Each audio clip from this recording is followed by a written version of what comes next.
this episode of The Back and Forth, we're going to discuss what happens when a father just wants to buy his son some shoes and his wife, the stepmom, gets in her feelings about it. Let's go! Chanel. What's up, Kev? Before I say anything to you, I want to make sure I welcome everybody to The Back and Forth. I am Kevin, and this is my esteemed co-host, Chanel. What's up, everybody? Welcome back to the show. Welcome back. Before I get started, I want to make sure I tell everybody to hit that like, subscribe, and notification down there so you know when we put out a new show on The Back and Forth, and let us know you were here. Leave us some comments, because I got a feeling if you all watch this show today to fruition, that's a nice word I just used, to fruition, you all will have something to say, whether it be pros or whether it be cons, because somebody out there is going through this one. And Chanel, we ran across something on the interwebs, social in the medias, and I'm not even going to sell it. I'm just going to say this right here. When you are co-parenting with someone, there needs to be communication on all sides between the two co-parents, between the co-parent and the person they're with, between co-parents and the children, but some form of communication needs to be had. And here is why. Chanel, go ahead and pull it up. I'll put it on the screen. Yeah, I'll put it on the screen. Go. Okay. This is the shit I got to go through. It's like I got to choose between my child and my marriage. And the shit getting old. It getting very old and frustrating. Between your child and your marriage, what is you doing? I mean, like, what's going on? I'm recording, man. No, I ain't no recording because you ain't dropping that shit. No Facebook, no YouTube, no. And I don't care nothing about that. Because my thing is right here, you pay $500 a month. You can drop it. I'm going to put your business out there. You pay $500 in child support, and ain't nobody been doing no extra. No shoes, no clothes, no toys, no nothing. All that. What you talking about, man? My son needs some shoes. I don't give a no. She can get the shoes out of child support money. She get the shoes out of child support money. That's what you pay child support for. The court ordered child support. You ain't got. She ain't gifted nothing else. She should have never took the child support out. She needed more money. You shouldn't feel like that, though, man. Why shouldn't I feel like that? That's my fucking shoes. Come on, to get some extra shoes, and you pay $500 in child support. You ain't buying no shoes. You ain't buying no. You buy shoes. You buy them shoes. You buy them shoes. That's it. That's it, man. That's it. I'm telling you. You pay child support. What you paying the child support is for? I'm saying, still though. If you need some shoes, I'm gonna get the shoes. No, you ain't getting no shoes out of here. You ain't. It It don't matter. It does not matter. No, you don't need to buy no shoes. She get the shoes out of child support money, $500 a month. That's what y'all agreed on. I know, but shit. If I feel like getting some shoes, I can get some shoes. That's fine. You want to get some shoes, you can get some shoes, but it won't be in here. It won't be in here. You need that, baby. It won't be in here. You in a situation, you want me to get you some shoes?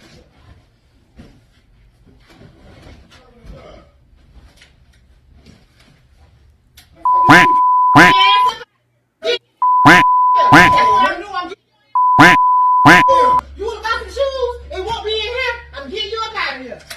Getting you up out of here. Playing, man. No, Come on, man. Come on, Look, ain't no put no. No, you want to get shoes? You want to get shoes? Really? Man, this is bullshit. Oh no. Yeah, we getting you up out of here. You don't get no shoes in here. You can get some shoes, but it won't be in here. It won't. Watch.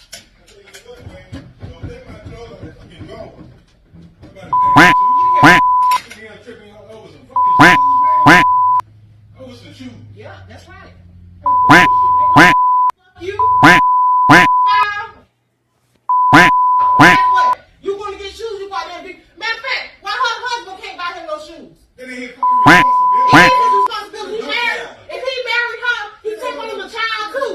Why he can't buy him no shoes? That's what I don't understand. He probably calling him daddy anyway. Kev. Kev. There's so much to unpack here, sir. Take my cotton balls out my ears. My ears are bleeding. Gosh. Holy smoke. You know, I'm going to turn it over to you, but I just want to say something before we get started. Before we start this video, I told you all that as co-parents, we have to have communication. We have to have understanding. There has to be some form of communication between ourselves and the other co-parent. And if we're with someone, we need to make sure that we are communicating with that other person so that we are all on the same page. Everybody's not going to always agree with what you decide to do. Especially you as co-parents, when you're dealing with another co-parent. I know if the co-parent might be a high conflict type person. However, we're supposed to be doing what's best for the child. And so with me saying that, I just want to open the doors of the congregation for the people out there. If you all are out there watching this, put in the comments how that stuff made you feel. Especially as co-parents. Let us know how you feel down in the comments. But Chanel, you get first crack at it. Take it away. All right. So one thing I will say, Kev, she said something that was very key in the last part of the video that stuck out to me this next time listening to it. And what she said was her husband, he married her. So he took her and the child. Why don't that apply to her? She married the son's father. But the child don't live with them. It doesn't matter. That's still his child.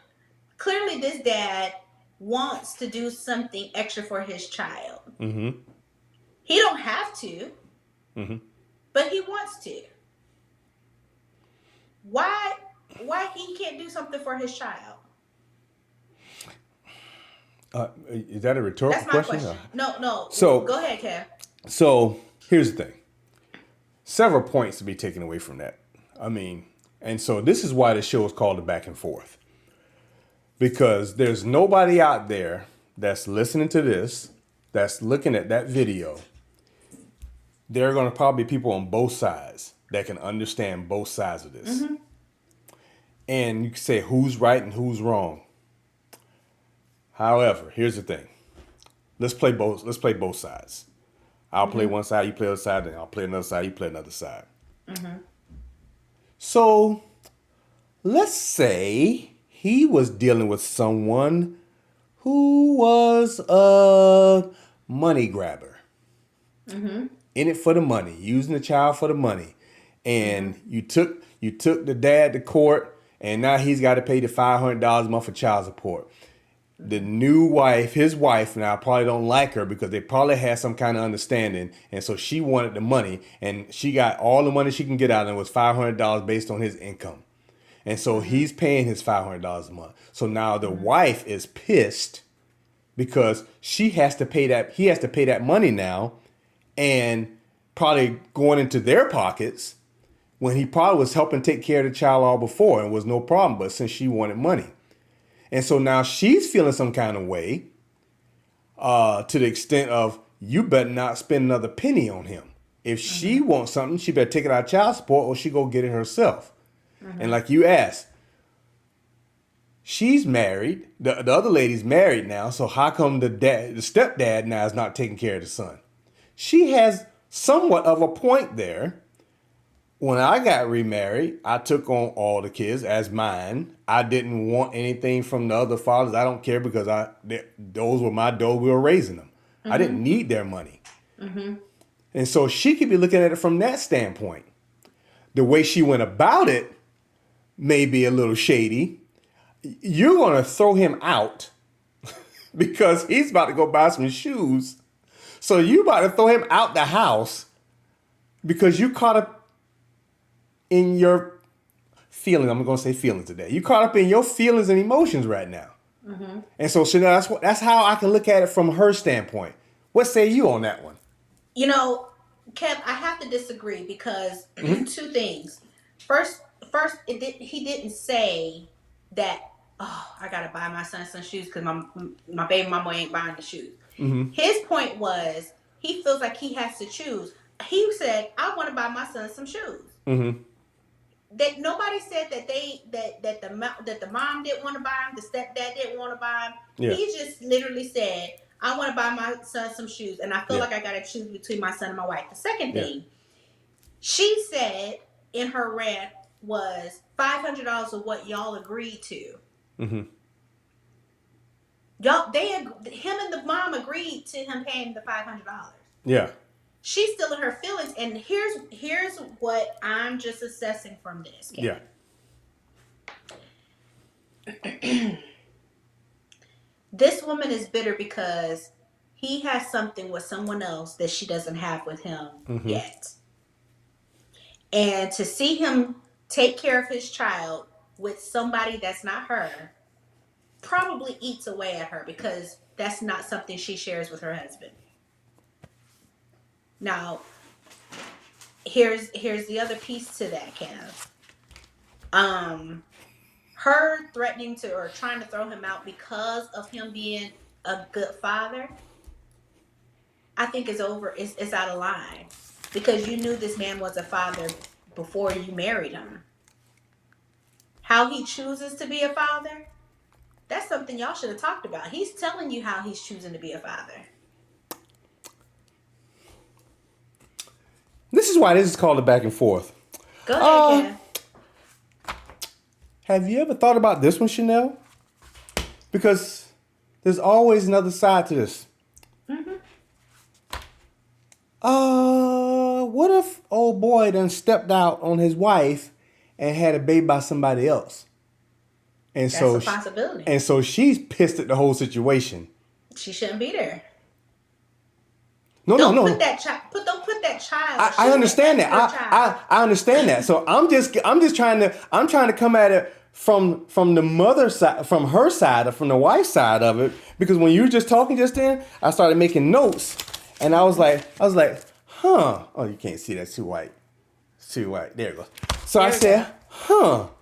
I said, what if he done had a step out baby, and he done got somebody pregnant while he was married. And now he's paying child support just to resolve the issue. And so his wife don't even want that lady name mentioned in her house. So she's doing the best she can probably to try to hold on and defend her honor because she don't want anything to do with that child. Lady, you let go of your honor when you took that man back. Okay. And let's put a check mark next to that then. Okay. That's the price you pay for taking people back that did that to you. Yeah. I'm just giving scenarios. I'm giving scenarios just in case. I'm giving scenarios because because I noticed old boy was sitting in his game room in the beach chair and stuff like that. So he probably getting by, if that, he getting by. And she was kicking him out of her house. Yeah, that's what it sounded. That's what it sounded like, didn't it? Yes. It sounded like that, didn't it? Yes. Yeah. So, do you see where I'm going with this? Yes. I foul language, all everything, But she did say something that I could see where she was coming from until she said the magic word, and she said the F word. And she said that F her, F the child, and F you. So she threw 3 F's out there. So she meant what she said, and she was saying what she was meaning. So she was in her feelings at that point. She was in her F's. So, because she could give them. She wasn't giving anything up at that point. And she didn't care about the YouTube. She didn't care about the Facebook. She didn't care about anything. She was letting him have it. And so I'm quite sure after this conversation, he knows where she stood. Now, the child is the one that's caught in the middle of this. So we as parents have to sometimes take a step back. When the situation getting so heated like this right here, and he was coming at, his clothes were nicely creased inside the drawer. She was throwing those things out, so now you got to fold the clothes back up again.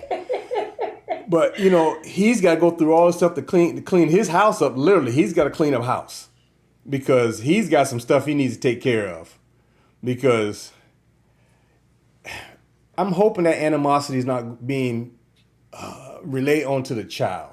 It looks And like it. the child doesn't feel that when that child comes over there. Because for one, like my mom would tell me, that child did not ask to be here. And so it's not the child's fault that the child is here. And so we get in our feelings, we get in our emotions, and sometimes we have to stop and take a step back and think about, what are we doing this for? What's the end game here? Yes.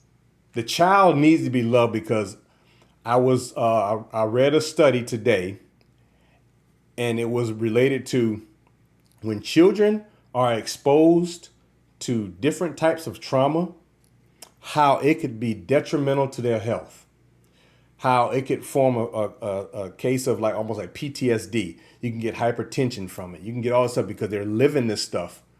And so if a child is not feeling welcome or wanted, you're putting a child in a stressful environment. And so we have to think about that as parents. Are we making our child's life easier making it harder than it has to be, based on what we are going through as adults with the other adults? I don't know, Chanel. I see both sides of it. I don't like the negativity that came with it, but I could understand from both sides. But we just can't take it out on the children. And if you want to do something nice or kind, because that act of kindness could be the thing that keeps that co-parenting relationship in check, and cause that not to spin out of whack. Because imagine how he has it at home right now, and now his co-parent is all blown up. So he's getting it on both sides, and still trying to keep a straight face for his child. Yeah. Yeah. Yeah. At the end of the day, communication has to happen. Yes.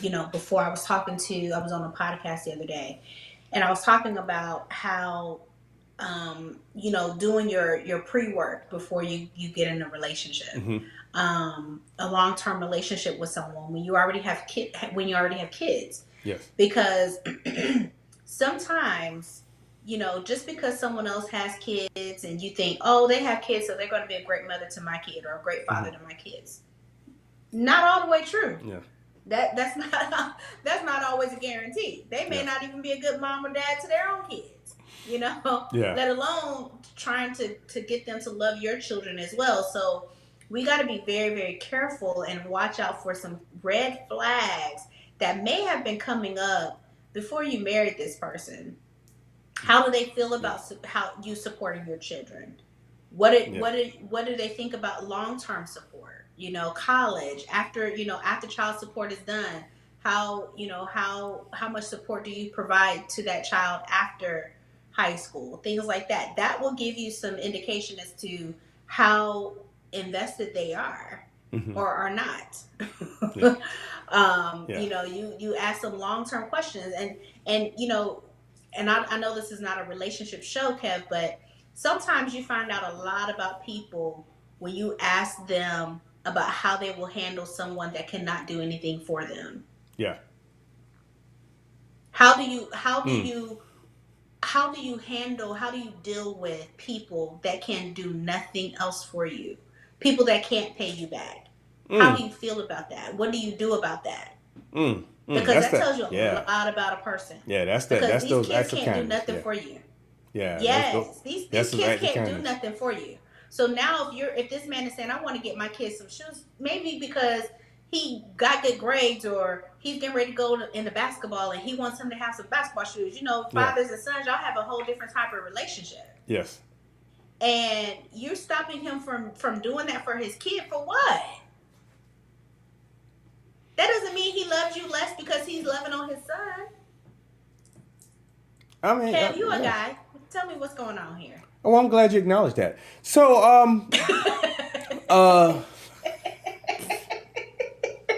I'm just saying, Chanel. I'm glad you acknowledged that. Thank you for the thank you. I was always told to work on my thanks my thank yous. So thank you for acknowledging me. You know that it is a little different. It's almost like when you have a boy mom or girl dad. You know, when their children are real attached to them or something like that. We cannot overlook the fact that we don't know this man's background. We don't know how he was brought up.